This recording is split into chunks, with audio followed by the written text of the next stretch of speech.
ऐसे में straight of Hormuz के इस संकट को देखते हुए अखिल मैं आपके पास आ रही हूं क्योंकि बीजिंग में भी स्ट्रेट ऑफ हार्मूज को लेकर चर्चा हुई है और स्ट्रेट ऑफ हार्मूज के इस संकट के बीच में यूएई में प्रधानमंत्री नरेंद्र मोदी की मौजूदगी क्या किसी तरीके से एक ऑल्टरनेटिव रूट को देखते हुए इंपॉर्टेंट है। हालांकि ओपेक से यूएई के बाहर आने के बाद टाइमिंग एक बार फिर से इंपॉर्टेंट हो जाती है पीएम की मौजूदगी यूएई में देखते हुए, लेकिन स्ट्रेट ऑफ हार्मूज और ईरान के स्ट्रेट ऑफ हार्मूज के एपिसेंटर रहते हुए बीजिंग से निकलकर आती हुई खबरें क्या हैं?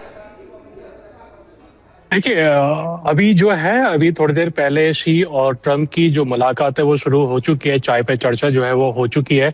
ये हो रही है चोंगनानहाई, जो मैं यहाँ खड़ा हूँ उससे करीब 10 किलोमीटर की दूरी पर है वो जगह। और मैं आपको उस एरिया के बारे में बता दूं, चोंग हाईनान जो है वो रेजिडेंस है जो चाइनीज लीडरशिप है उनका। तो इसलिए ये जो एरिया है वो बड़ा खास माना जाता है, इसलिए उस एरिया के आसपास जो है सुरक्षा के चाक चौबंद काफी इंतजाम किए गए हैं। इसके अलावा इस पर जो चर्चा हो रही है वो जो इनके जो हम पिछले 2 दिन से बातें कर रहे हैं उसी पर ही दोबारा वो चर्चा कर रहे हैं। तो उसमें ईरान के बारे में है, हॉर्मुज के बारे में है, ताइवान को लेकर भी है। तो इन तमाम मुद्दों पर चर्चा फिर से की जा रही है।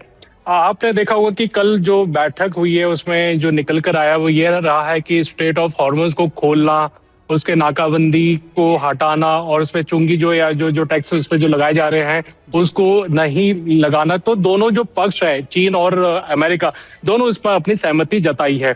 देखिए मैं इस बैठक, अभी तक ट्रम्प की जो ये बैठक है या जो विजिट है उसको मैं इस तरीके से देखता हूँ कि कोई बहुत बड़ा आउटकम नजर नहीं आ रहा है। बहुत कुछ ऐसा नहीं है कि वो बहुत कुछ लेकर वो वॉशिंगटन जाएंगे, लेकिन मेरा ये मानना है कि हम पॉजिटिव साइड में देखें कि जो पिछले कई सालों से जो चाइना और अमेरिका के जो रिश्ते इतने खराब हो गए थे, इतना मन मुटाव आ गया था जितना, और बहुत ही ज्यादा ट्रस्ट डेफिसिट हो गया था। और आपको पता होगा कि 2020 में वुहान में जो कॉन्सुलेट था यूएसए की, उसको बंद कर दिया गया। तो इससे पता लगता है कि इनके रिश्ते कितने कड़वाहट, कितने खराब हो गए थे। लेकिन इन तस्वीरों के जरिए कॉन्फिडेंस बिल्डिंग क्या इसमें नजर आई है, इसको लेकर भी एक्सपर्ट से सवाल करेंगे। हालांकि डील को लेकर जहां तक आपने बात कही, ज्यादा एक्सपेक्टेशंस पूरी होती हुई नजर नहीं आ रही, क्या ये भी होगा सवाल। लेकिन अमेरिका चीन में कई बड़ी डील संभव है, ये अभी भी एक और सबसे बड़ी खबर है क्योंकि द्विपक्षीय बैठक अब से थोड़ी देर में, वहीं ट्रंप और शी में ये द्विपक्षीय बैठक होगी। लंच पर ट्रंप और शी जिनपिंग मुलाकात होगी।